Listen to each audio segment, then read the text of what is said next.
Esta es la segunda parte de esta sección que he titulado La trágica incredulidad de Israel. La trágica incredulidad de Israel. Estamos en Romanos 9, versículos 4 y 5, que dice que son israelitas, de los cuales son la adopción, la gloria, el pacto, la promulgación de la ley, el culto y las promesas, de quienes son los patriarcas y de los cuales según la carne vino Cristo, el cual es Dios sobre todas las cosas, bendito por todos los siglos. Amén. Bien, la última vez empezamos este importante y emocionante tema sobre el plan de Dios con Israel y su iglesia. Y la pregunta clave a responder aquí es, ¿por qué incluiría Dios a los gentiles? ¿Recuerdan? ¿Acaso ha fracasado Dios en su plan con Israel? ¿O tiene un plan diferente para los gentiles? Y si es así, ¿significa que Dios cambia o adapta sus planes de acuerdo a las circunstancias? Y si Dios cambió de planes con Israel, ¿no hará lo mismo con la iglesia? Son preguntas que seguramente surgieron en la mente de muchos judíos en el momento que recibieron la epístola, pero no solo judíos, pero también gentiles, y hasta el día de hoy muchos siguen cuestionando. Y a esto se respondió que después de todo la confusión está en si Dios ha determinado salvar a todo Israel o solamente a un remanente escogido por gracia. Esa es una aclaración muy, pero muy importante, ¿no es cierto? ¿Ha determinado Dios salvar a todo Israel o únicamente un remanente? Como dice Romanos 9:6, no que la palabra de Dios haya fallado, porque no todos los que descienden de Israel son israelitas. Es decir, hay un Israel espiritual, escogido por gracia, dentro de la nación de Israel. Y el propósito de Dios tiene que ver, y ha tenido siempre que ver, con ese Israel espiritual e interno. Otra vez, Dios ha determinado salvar a todos los israelitas, únicamente un remanente. Debido a que Pablo entendía bien que la mayoría de sus hermanos judíos confiaban en el hecho de descender de Abraham y en sus buenas obras, él declara en términos inequívocos que en Romanos 2, 28 y 29, no es judío el que lo es exteriormente, ni es la circuncisión la que se hace exteriormente en la carne, porque los judíos confiaban mucho en eso. ¿Recuerdan cuando el Señor está hablando de la autoridad con la que Él viene, ¿verdad? Y reprendiendo a los fariseos, a los judíos? Ellos dicen, nosotros somos hijos de Abraham, ¿no? Jactándose de su ascendencia. Y ya sabemos lo que el Señor les responde. Pero ellos se jactaban mucho de eso y también de la circuncisión. Pero sigue diciendo Pablo, sino que es judío el que lo es en lo interior, y la circuncisión es la del corazón, en espíritu, no en letra, la alabanza del cual no viene de los hombres, sino de Dios. En otras palabras, el judío verdadero es un judío espiritual, un judío cuyo corazón y mente han sido limpiados y purificados o circuncidados por el Espíritu, y que por lo tanto pertenece a Dios por la fe. Ese es el judío verdadero. En general, en esta sección, es decir, que va desde el capítulo 9 hasta el capítulo 11, Pablo muestra que la nación de Israel por un tiempo fue dejada por Dios a un lado a causa de su continua impenitencia e incredulidad. Eso es verdad. Dios abandonó a Israel por su continua impenitencia o falta de arrepentimiento e incredulidad, y en especial por su rechazo al Mesías. Ellos fueron los que lo entregaron y lo mataron definitivamente, y no solo eso, sino que luego empezaron a perseguir a sus discípulos, ¿no? A la iglesia. Sin embargo, en la gracia de su soberanía y con plena certeza divina, Dios preservará para sí un remanente de Israel. Entonces, ese es el tema general que abarcan estos 3 capítulos. Pero en aquella oportunidad, la vez pasada, vimos la profunda tristeza y continuo dolor que el apóstol tenía por sus compatriotas, los judíos, debido, como les decía, al rechazo del Mesías Salvador, de manera específica. Y vimos que su tristeza era genuina y honesta al poner como testigos a Cristo en primer lugar. Verdad digo en Cristo y no miento. Pablo está trayendo como primer testigo a Cristo. Y a su propia conciencia guiada por el Espíritu Santo. Eso fue lo primero que vimos, la genuinidad de esa profunda tristeza del apóstol. Pero hablamos también de la intensidad de dicha tristeza. El apóstol sabía que era imposible, pero estaba genuinamente dispuesto a ser anatema, separado de Cristo por amor a sus hermanos, si eso en alguna manera los llevara a una reconciliación con su Señor y Salvador. ¿Sí? Obviamente, como les digo, él sabía que tanto lo uno como lo otro no podía hacer. Él sabía que por un lado, él no podía separarse de Cristo, lo acaba de decir en el capítulo 8, ¿no es cierto? La última parte. Y también sabía que aún si él pudiera perder su salvación para ganarlos a ellos, como quiera no los iba a ganar, porque el único que pudo ganar a todos aquellos que van a ir al cielo es Jesucristo con su sacrificio. Sin embargo, está hablando de la actitud, la disposición genuina que el apóstol tenía por sus hermanos, por sus parientes. Y Pablo expresa enseguida su profunda tristeza por la incredulidad de Israel a causa de la conexión personal de ellos con Dios. Y eso es lo que vamos a ver el día de hoy. La conexión personal que Israel como nación tenía con Dios. ¿Sí? Dios había dicho que de entre todas las naciones de la tierra, Él había, vamos a decir, puesto sus ojos de manera especial y particular en la nación de Israel, no por ser mejores que los otros, ¿recuerdan? Pero por pura gracia. Y entonces, en esa medida, Israel tenía una conexión personal con Dios. Así que Pablo no amaba a los judíos únicamente porque fueran sus coterráneos, sino mucho más todavía porque son el pueblo escogido de Dios. Y él amaba a todo el que Dios ama. Y debido a que Dios tiene un amor único hacia Israel, Pablo también tenía un amor especial por Israel. ¿Sí? En estos 2 versículos, en los versículos 4 y 5, el apóstol presenta 9 privilegios maravillosos que pertenecen a Israel y que Dios en su gracia y amor les concedió a ellos. Entonces, el día de hoy vamos a ver esos 9 privilegios de los cuales gozó la nación de Israel a lo largo de la historia. Y vamos a mirarlo en ellos, entonces, como debemos hacerlo, pero inmediatamente vamos a ver cómo se aplica a nosotros.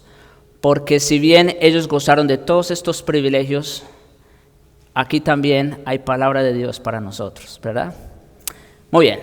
En primer lugar, entonces, ellos son privilegiados por el simple hecho de ser israelitas. ¿Sí?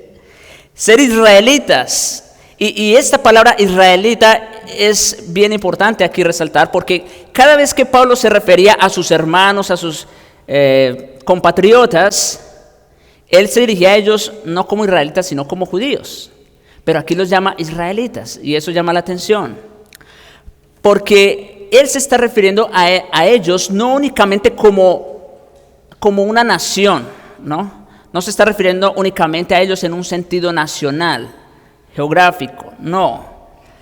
Sino que se está refiriendo a ellos mucho más en conexión con Dios. Se refiere más a ese aspecto religioso. Entonces, ellos eran privilegiados por el hecho de ser israelitas, descendientes de Abraham por medio de Isaac y luego de Jacob, cuyo nombre fue cambiado a Israel. De hecho, el origen de la palabra Israel viene entonces.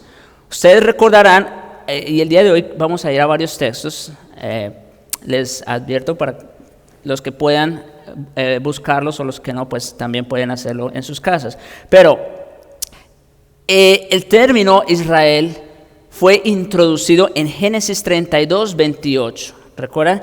Cuando Jacob lucha con el ángel de Dios y lo vence. ¿Recuerdan? Y allí entonces le dice Dios: no será más tu nombre Jacob.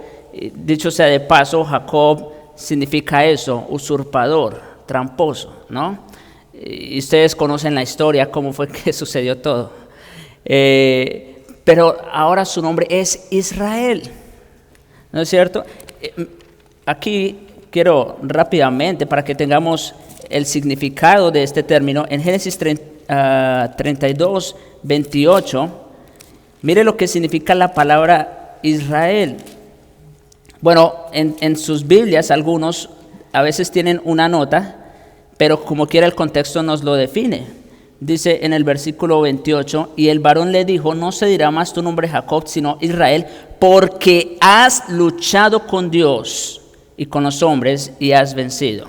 Pero el término en sí significa el que lucha con Dios, o mejor dicho, Dios lucha. ¿Qué quiere decir esto? Quiere decir que a partir de ese momento, Jacob, sus hijos, de donde viene pues todo el pueblo o la nación de Israel, iba a tener una relación, una conexión especial con este Dios. Por eso el significado de Israel, Dios lucha. Es decir, Dios iba a estar de parte o a favor de los hijos de Israel a partir de ese momento. Entonces, como les digo, el hecho de ser israelitas, pues ya era un privilegio en sí como tal, ¿no es cierto? Claro que sí. En Isaías 5:2, Dios se refiere a Israel como vides escogidas. Nuestro Señor Jesucristo, en Juan 8:37, aquí vamos a mirar ya cómo empezaron a cambiar las cosas. Dice que sé que sois descendientes de Abraham, porque ellos le habían acabado de decir esto, ¿no? Descendientes de Abraham somos, no somos hijos de fornicación, en fin. Y aquí viene el pero. Ok, no les voy a quitar eso, no les voy a quitar ese privilegio, el hecho de ser hijos de Abraham, según la carne, es verdad. Pero procuráis matarme, porque mi palabra no haya cabida en vosotros. Desde el antiguo pacto eso fue una realidad. El texto que leyó el hermano Fanor al principio en Zacarías está claro. Cómo ellos de una manera deliberada y voluntaria empezaron a rechazar y a resistir a ese Dios. Y aquí, esto me recuerda a la parábola de los labradores malvados, ¿recuerdan? El dueño de la propiedad manda un mensajero, ¿verdad? O manda a alguien para que recoja el producto de la vid. ¿Y qué hacen con estos mensajeros? Los matan, ¿verdad? Una y otra vez. Y luego entonces dijo: bueno, pues voy a mandar a mi hijo, entonces de él van a tener respeto, es mi hijo. ¿Y qué hicieron con el hijo del dueño? Este es el heredero, matémosle también, para que la propiedad sea nuestra. Es decir, eso fue lo que hicieron con todos los profetas en el Antiguo Testamento y lo que hicieron con el bendito Señor Jesucristo. ¿En qué problemas se metieron los judíos israelitas, no?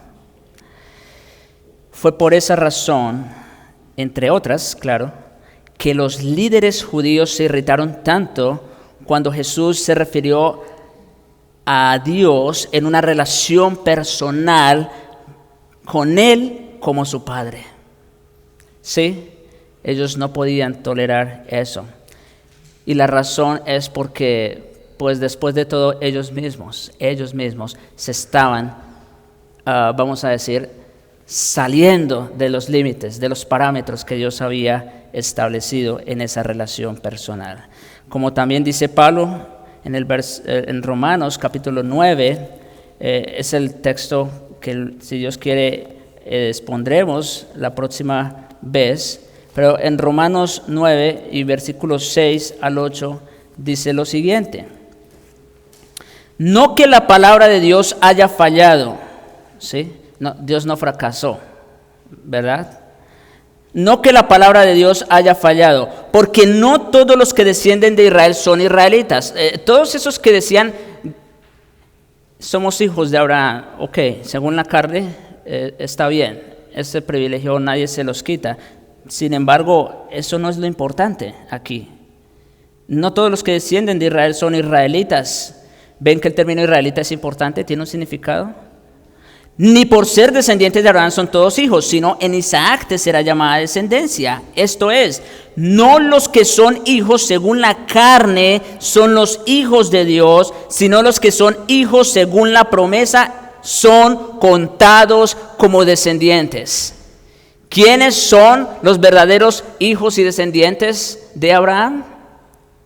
Sí, no los hijos según la carne, sino los que son hijos según la promesa, como dice el texto. Y eso nos incluye a usted y a mí, si somos creyentes en Cristo.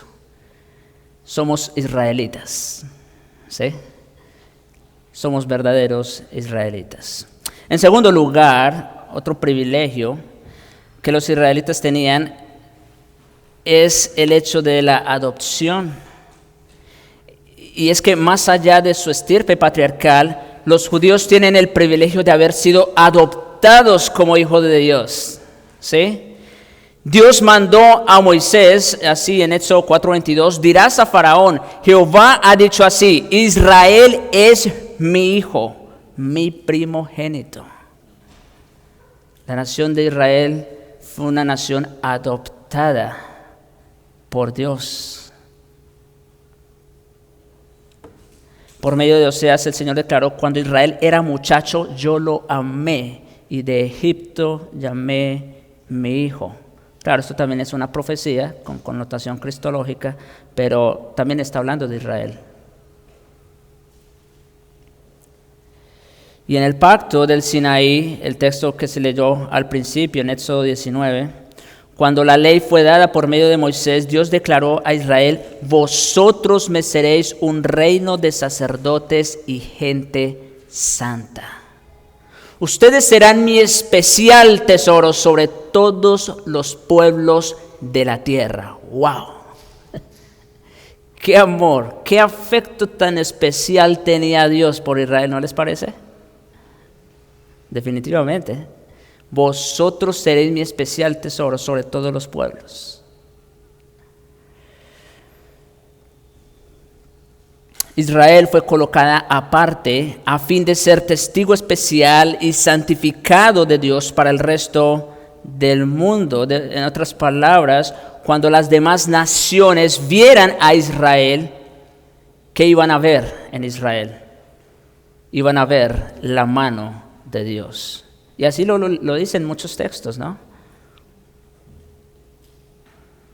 Resulta claro entonces, a partir del contexto de estos versículos, así como de muchos otros en las Escrituras, que la nación de Israel era en cierto sentido como el hijo y heredero de Dios.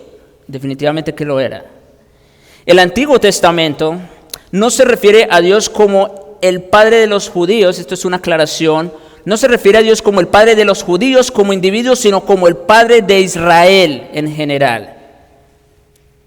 Es por eso que el antiguo pacto, Éxodo 19, 20, donde se da la ley, este es un pacto nacional que Dios hace con todo Israel. Y de hecho hay una condición en ese pacto. Ahora pues, si diereis oído a mi voz y guardareis mi pacto, ¿qué dice? Vosotros seréis mi especial tesoro.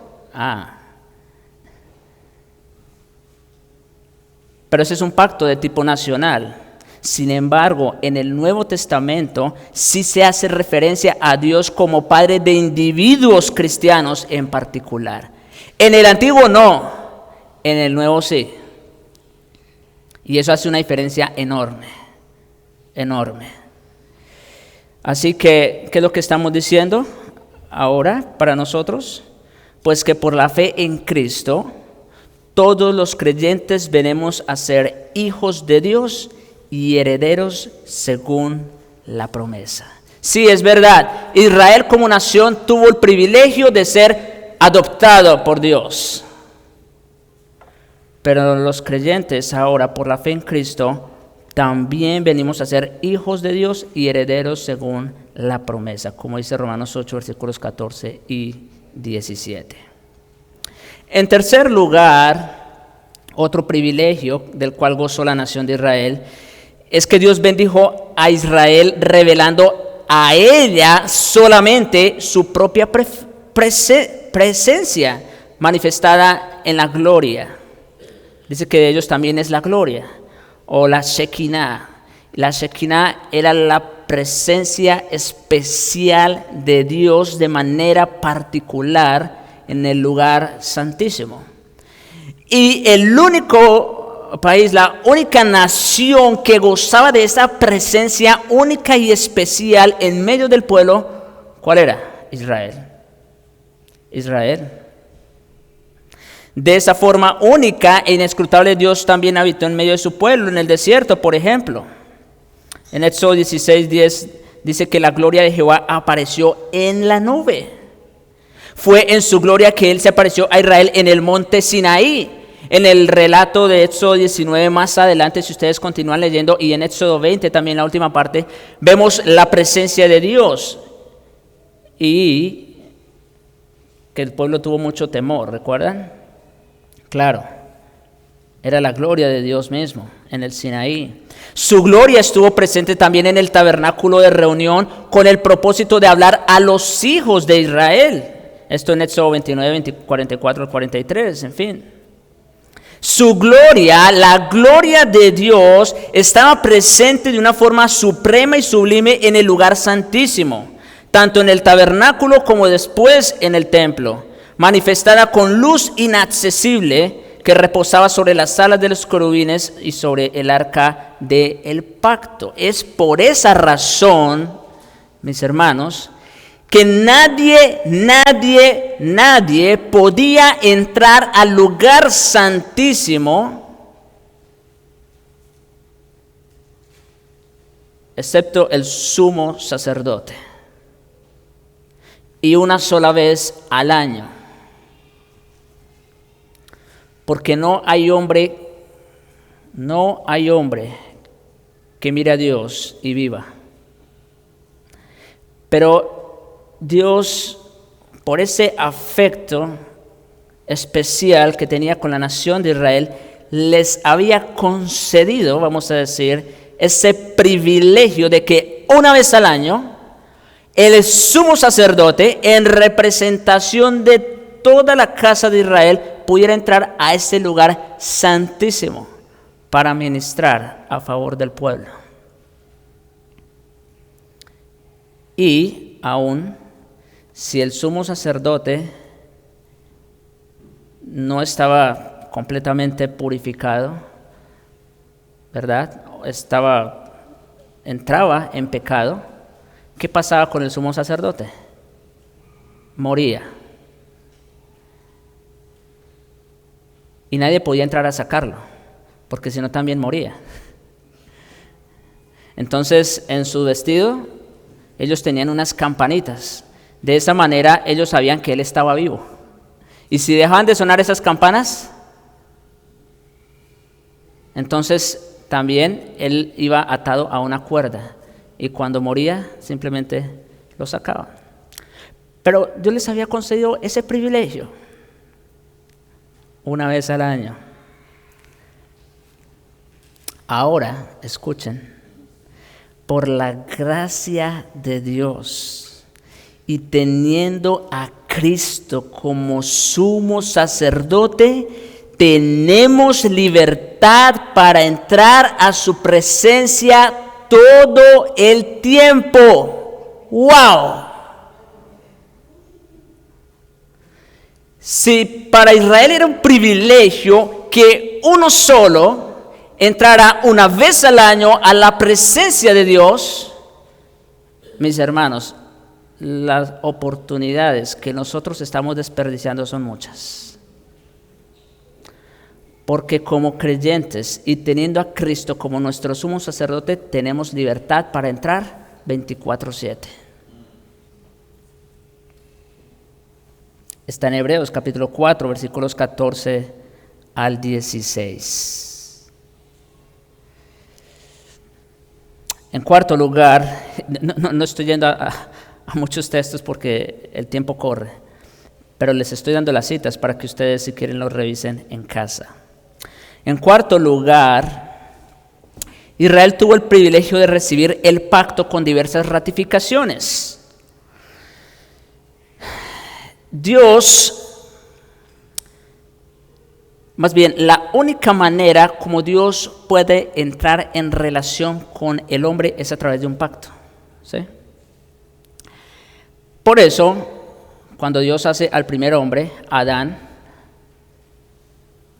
Él entra en una relación de pacto con Adán, ¿sí? No había otra manera en que Dios pudiera entrar en relación con una criatura sino a través de un pacto, donde Dios, de alguna manera, promete hacerle bien. Miren, aquí una aclaración, porque estamos hablando de los pactos, ¿no? Adán estaba obligado, escuchen, Adán como criatura estaba obligado a cumplir las órdenes de Dios sin esperar una recompensa a cambio. ¿Sí? Un esclavo, cuando trabaja para su amo, él simplemente debe obedecer las órdenes de su amo sin esperar que él lo vaya a premiar. ¿Verdad? Bueno, de igual manera, Adán estaba obligado a guardar, a cumplir las órdenes de Dios sin esperar una recompensa a cambio. Sin embargo, Dios en su gracia desde el principio entra en una relación de pacto de tal manera que, claro, era condicional, ¿no? Pero de tal manera que si él hubiese obedecido ese pacto, entonces habría obtenido la bendición. Luego, pues, el pacto no ético, ¿no? El hombre se había corrompido en extremo. Dice el texto en Génesis 6 que todo pensamiento del corazón de ellos era de continuo, solamente, únicamente el mal. Corrupción total, depravación total. Sin embargo, ¿qué dice? Génesis 7. Que Noé halló gracia ante los ojos de Dios. Noten, no que Noé se ganó el favor de Dios. Eso es lo que dice. Que Noé halló gracia, es decir, que Dios vio con gracia a Noé. Eso es diferente. Y fue por gracia que salvó a él y su familia para llevar a cabo su plan de redención. Ahora, ya hablando más específicamente de Israel, quise hacer ese paréntesis como introducción breve, obviamente, a esto de los pactos. Yo podría tomarme una serie para hablar sobre los pactos, pero no es el propósito. Entonces, con relación a Israel, el primer pacto como tal fue con Abraham.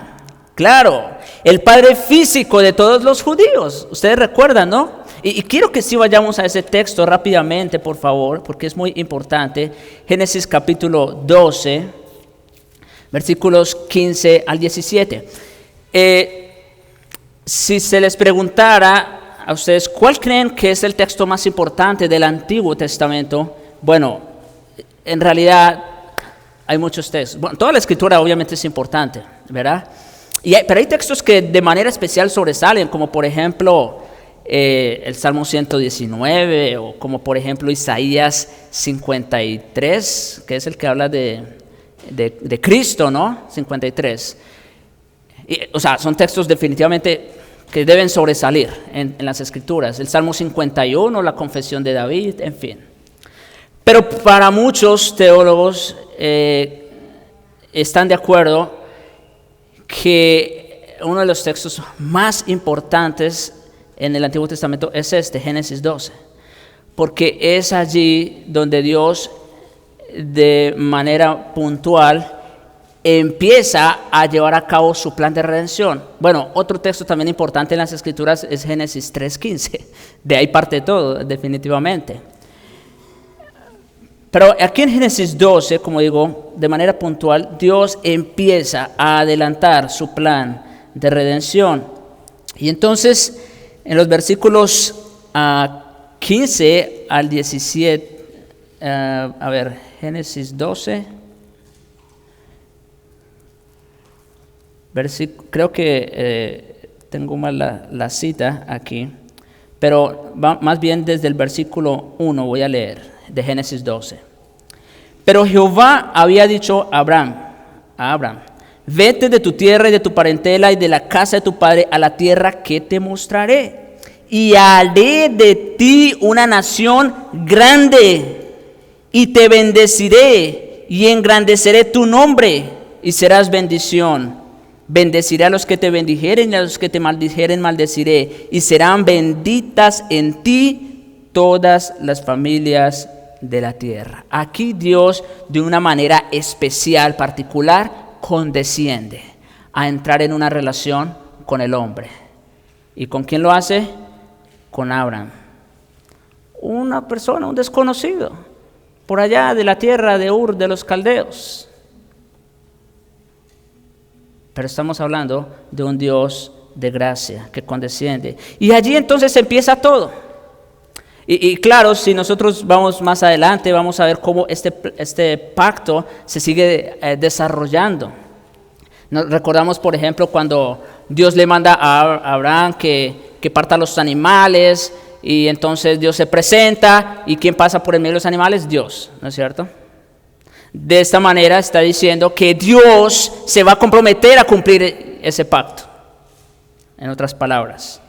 Y no solo eso, sino que luego ese mismo pacto lo ratifica con sus hijos, con Isaac, luego con Jacob, a quien, como dijimos, pone por nombre Israel, ¿no es cierto?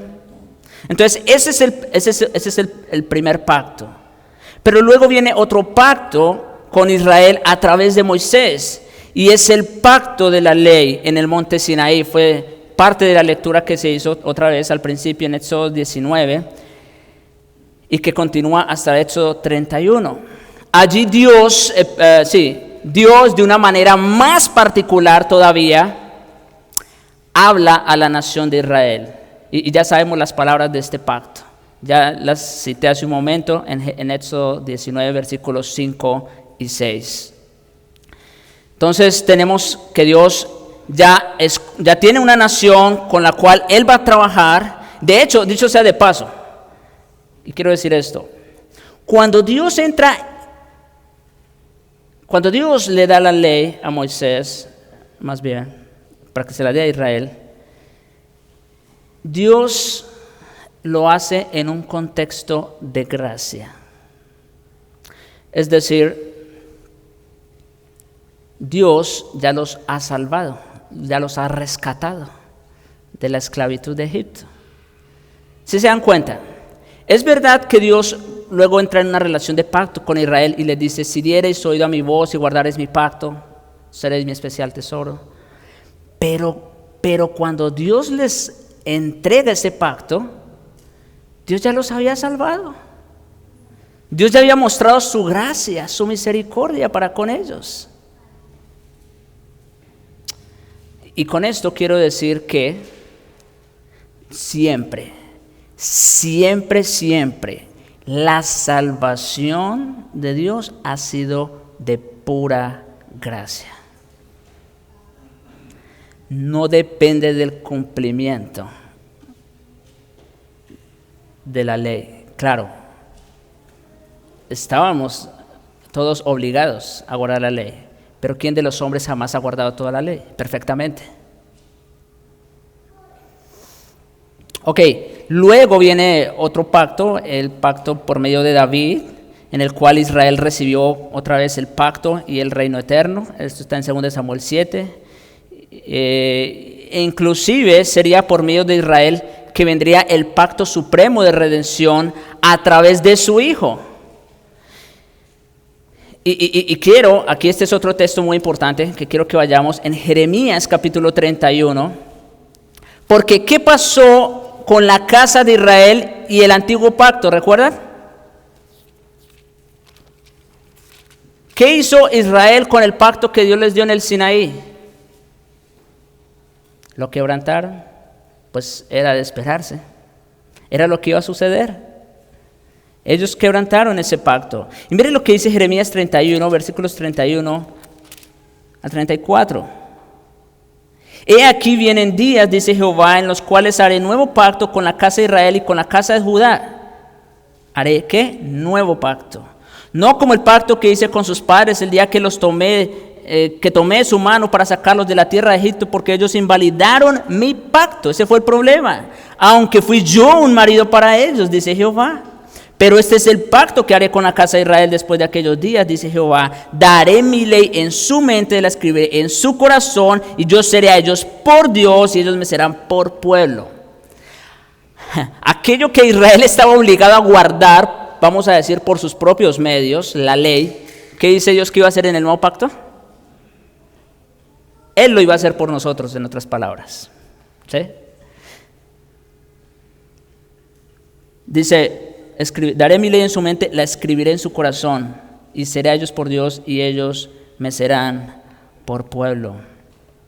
Así que ninguna otra nación ha sido o será bendecida con tales pactos. Eso es verdad. Y como un comentarista ha observado, ningún aspecto en la historia de Israel apuntaba más a su carácter único como recipiente de la revelación de redención que estos pactos. Sin embargo, un aspecto glorioso del nuevo pacto, que es lo que acabo de leer en Jeremías 31. Este es un texto que todos como iglesia debemos, si bien no sabérselo de memoria, pero de perdida tener la referencia. Porque estas palabras de Jeremías 31 son las que nos incluyen a usted y a mí en el pacto de la gracia. Y un aspecto glorioso de ese nuevo pacto del cual se habla ahí es la inclusión de los gentiles, algo que chocaba con la mente judía. Así que aunque Israel se vio beneficiado por ser el receptor de los pactos de Dios, lo más grande y glorioso y que Dios tenía en mente es la inclusión de los gentiles. Y para esto quiero que vayamos a Efesios capítulo 2, versículos 11 al 16. Por tanto, acordaos de que en otro tiempo vosotros los gentiles en cuanto a la carne erais llamados incircuncisión por la llamada circuncisión hecha con mano en la carne. Sí, nosotros, los gentiles para los judíos éramos los incircuncisos, los perros, los de afuera. En aquel tiempo, sigue diciendo el apóstol, estabais sin Cristo. Eso es verdad. Alejados de la ciudadanía de Israel. Ya saben lo que significa la palabra Israel, estar en una relación especial con Dios. Y ajenos a los pactos de la promesa. Es verdad, los pactos le fueron dados a ellos. Sin esperanza y sin Dios en el mundo. Pero, este es otro bendito pero. Pero ahora, en Cristo Jesús, vosotros que en otro tiempo estabais lejos, habéis sido hechos cercanos por la sangre de Cristo.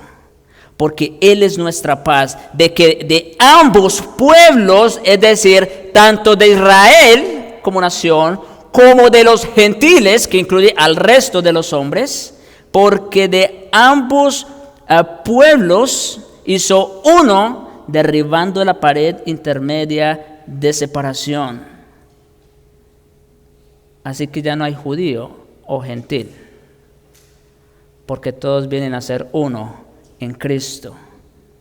aboliendo en su carne, hablando de Cristo, las enemistades de la ley, los mandamientos expresados en ordenanzas, para crear en sí mismo de los dos un solo nuevo hombre, haciendo la paz, y mediante la cruz reconciliar con Dios a ambos en un solo cuerpo, matando en ella las enemistades.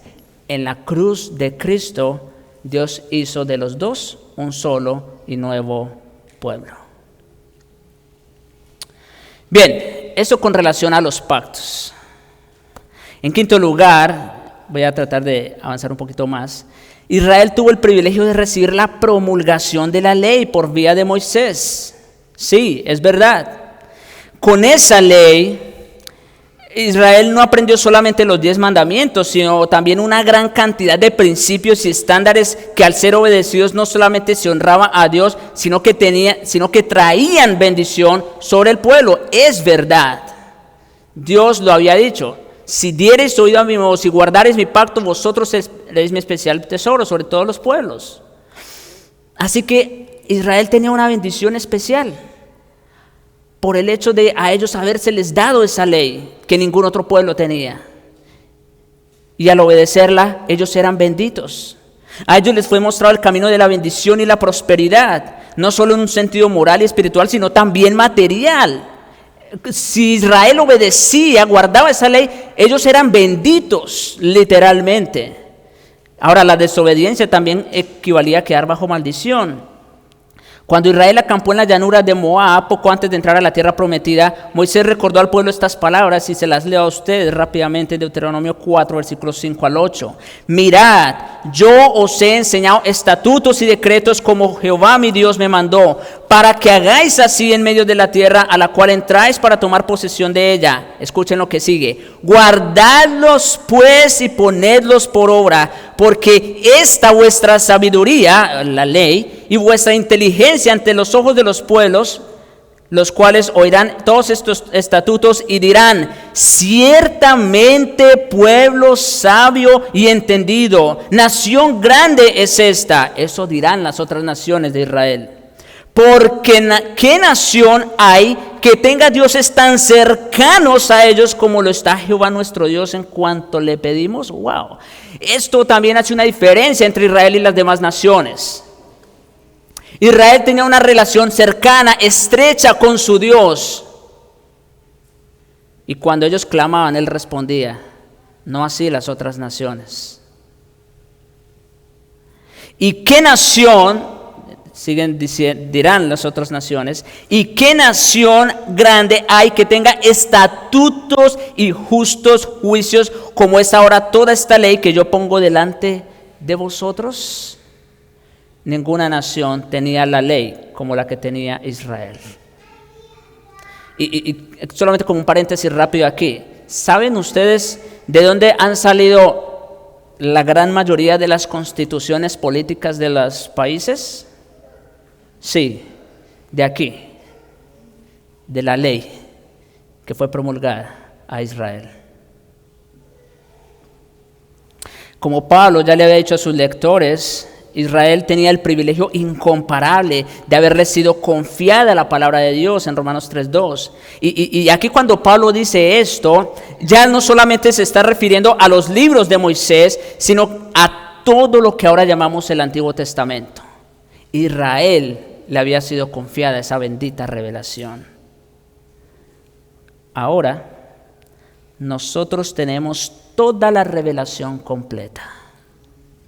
Israel gozó del privilegio de tener la revelación de Dios del Antiguo Testamento, es verdad, pero nosotros ahora tenemos toda la revelación completa, Antiguo y Nuevo Testamento, la cual es segura, suficiente e infalible. Toda la Escritura es inspirada por Dios y útil para enseñar, para redarguir, para corregir y para instruir en justicia, a fin de que el hombre de Dios sea perfecto, enteramente preparado para toda buena obra. Es suficiente, es segura y es infalible. Y de hecho la pregunta que tenemos que hacernos el día de hoy nosotros es: ¿qué estamos haciendo con toda esa revelación? Importante pregunta, ¿no? Claro que sí. En sexto lugar, Israel fue bendecido de una forma especial porque le fue confiado el culto por medio del cual se rendía adoración agradable al Señor y se trataban los problemas relacionados con el pecado delante de Él. Ahora, el culto aquí hace referencia a todo el sistema de ceremonias que Dios reveló a través de Moisés y que incluía los sacrificios y ofrendas, los lavamientos y purificaciones, así como otros medios de adoración y arrepentimiento administrados por los sacerdotes y levitas. Ya saben, todo el sistema levítico. Cuando Israel rendía culto al Señor con obediencia y sinceridad, Él les prometió lo siguiente en Éxodo 29, 43 al 46. Allí me reuniré con los hijos de Israel. Wow, otra vez.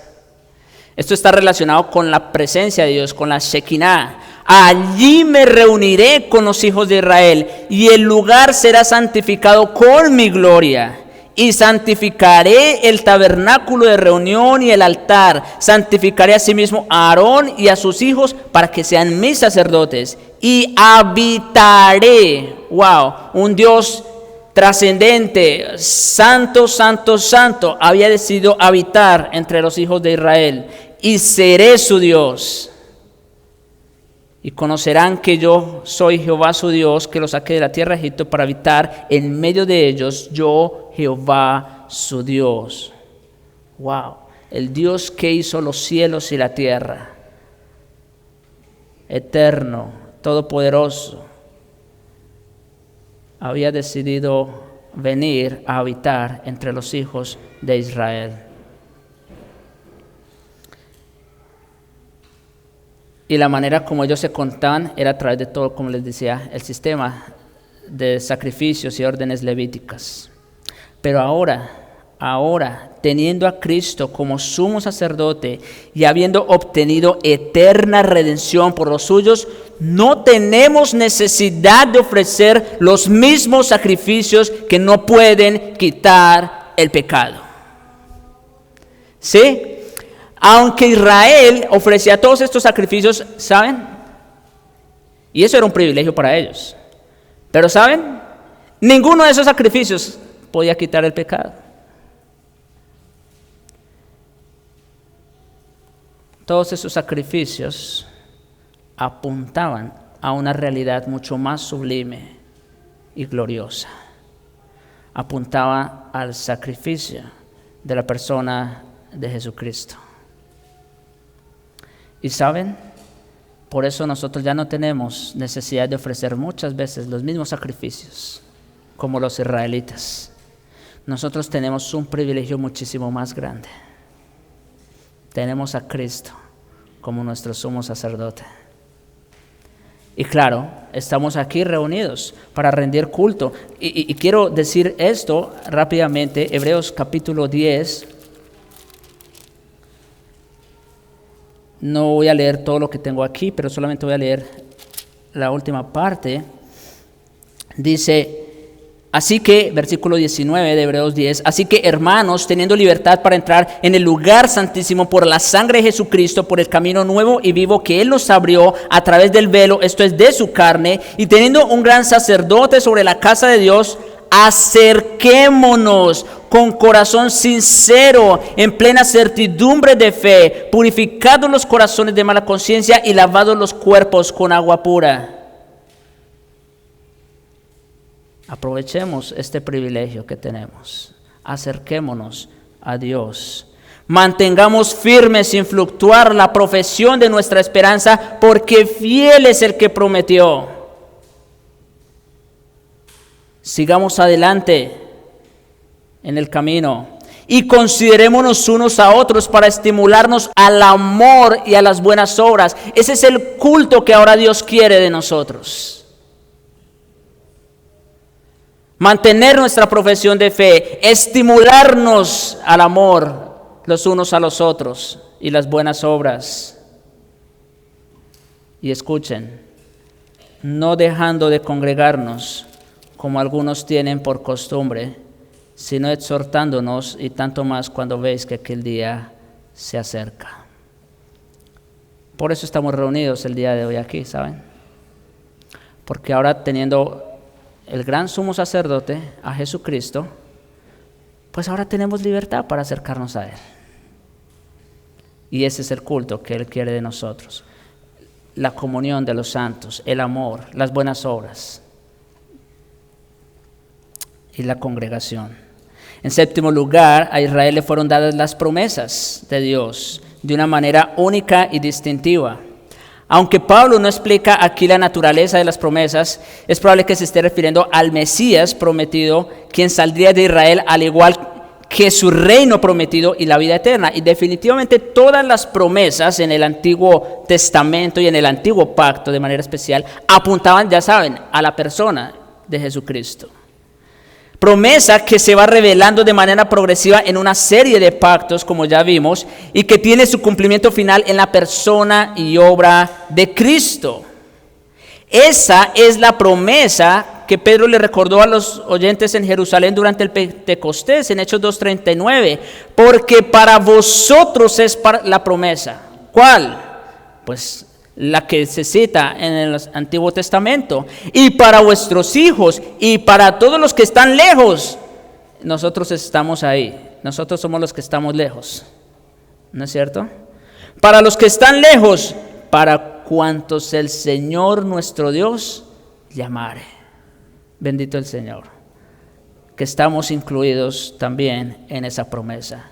Y más adelante en el libro de los Hechos, Lucas relata el mensaje de Pablo a los judíos de Galacia, y nosotros también os anunciamos el evangelio de aquella promesa hecha a nuestros padres, la cual Dios ha cumplido a los hijos de ellos, a nosotros resucitando a Jesús, como está escrito también en el Salmo 2: mi hijo eres tú, yo te he engendrado hoy. Y en cuanto a que le levantó de los muertos para nunca más volver a la corrupción, lo dijo así: os daré las misericordias fieles de David. Mis hermanos, por la gracia de Dios, nosotros los gentiles somos herederos de la promesa por medio de la fe en Jesucristo.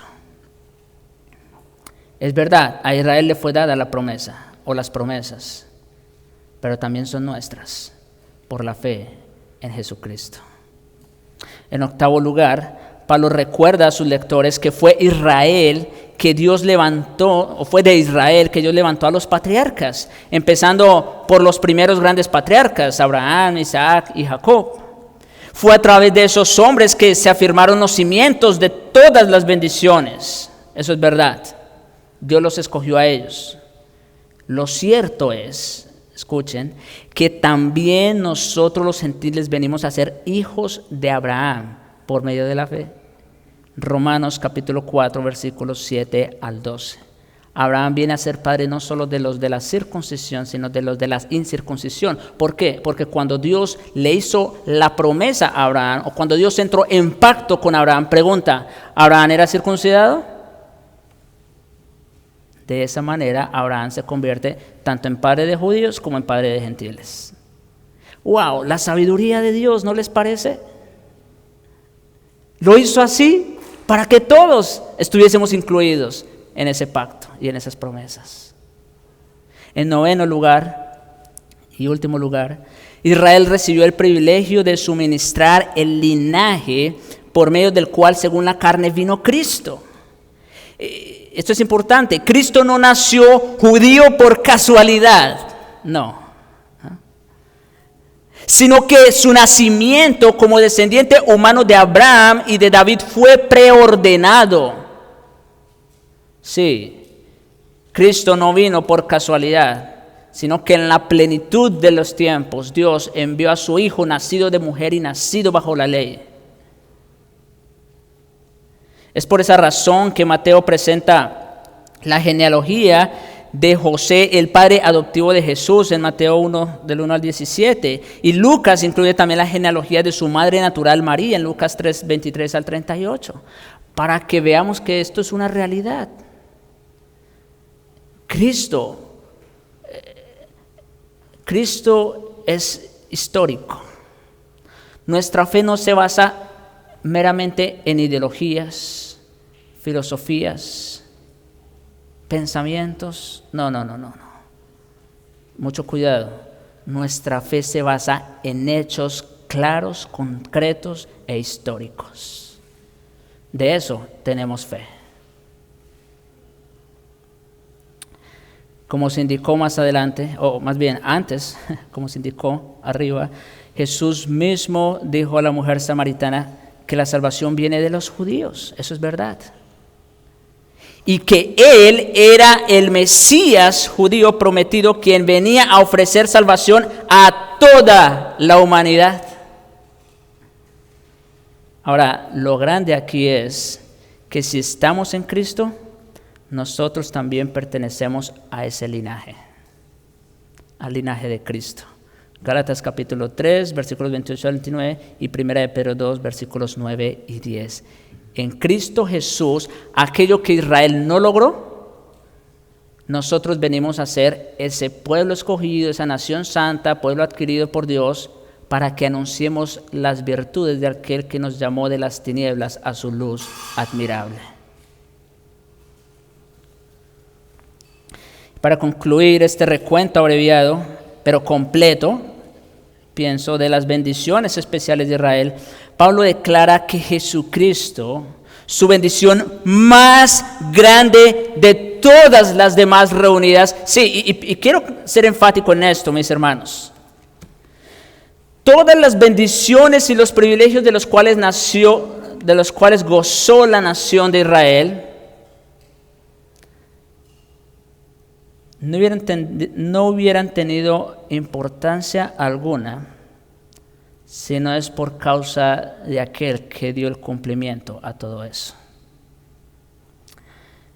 ¿De qué hubiese servido, pregunta, que Dios hubiera entrado en pacto con los hombres, hubiera escogido a los patriarcas, hubieran hecho una promesa,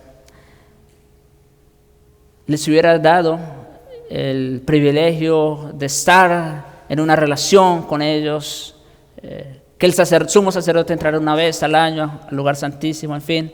¿De qué hubieran servido todos estos privilegios si al final de cuentas eso no se iba a convertir en una realidad? Jesucristo es la bendición más grande de todas reunidas.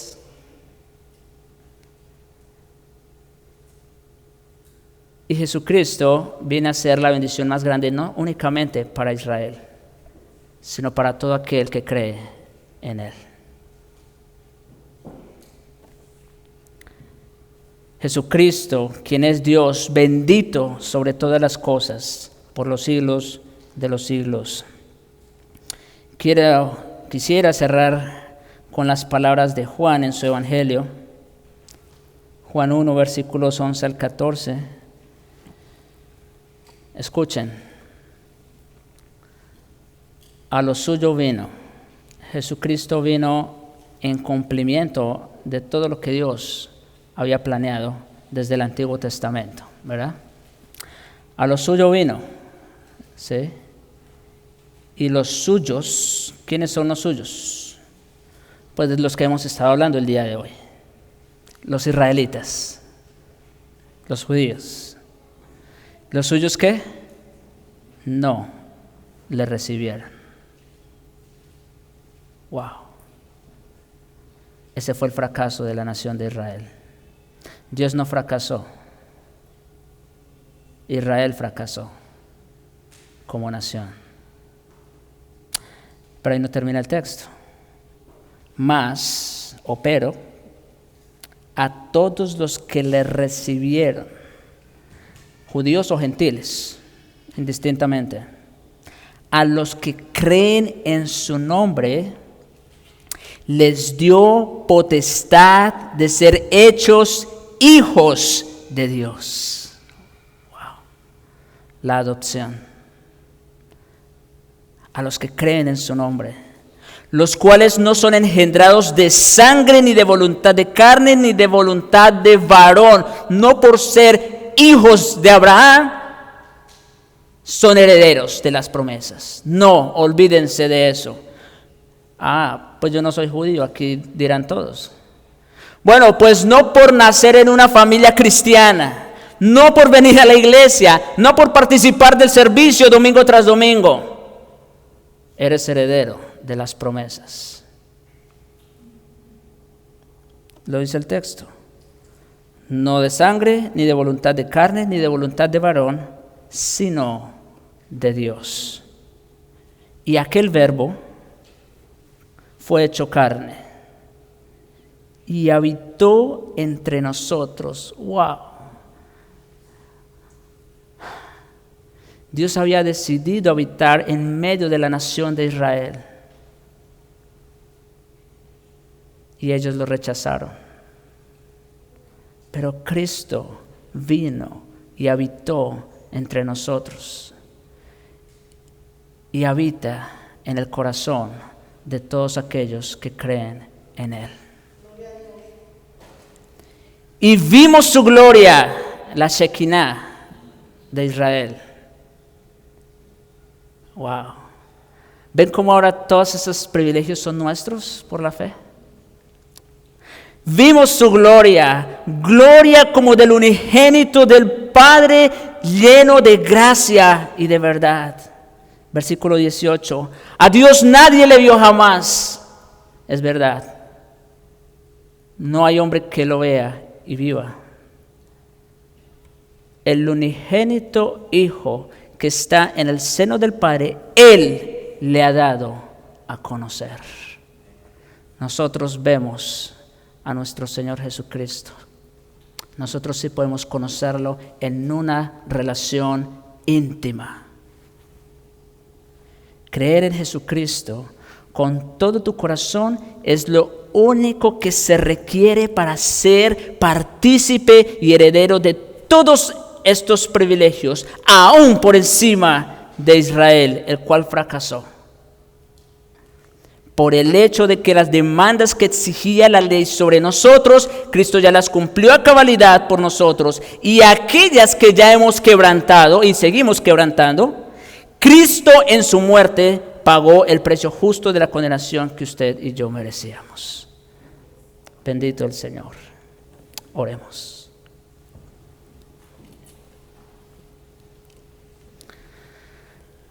Padre nuestro, Dios de Abraham, Dios de Isaac, Dios de Jacob, Dios de Israel, Dios y Padre de nuestro Señor Jesucristo. Bendito sea, Señor. Quedamos exhaustos, Señor, al ver cuánta sabiduría, cuánta gracia, cuánta misericordia, Señor, has tenido con todos. Primero con Israel como nación, no por ser mejores que los demás, pero sobre todo, Señor, con nosotros, porque tampoco éramos mejores que los demás. Gracias te damos por Jesucristo, porque Él es el cumplimiento perfecto de todo aquello que la ley exigía de nosotros.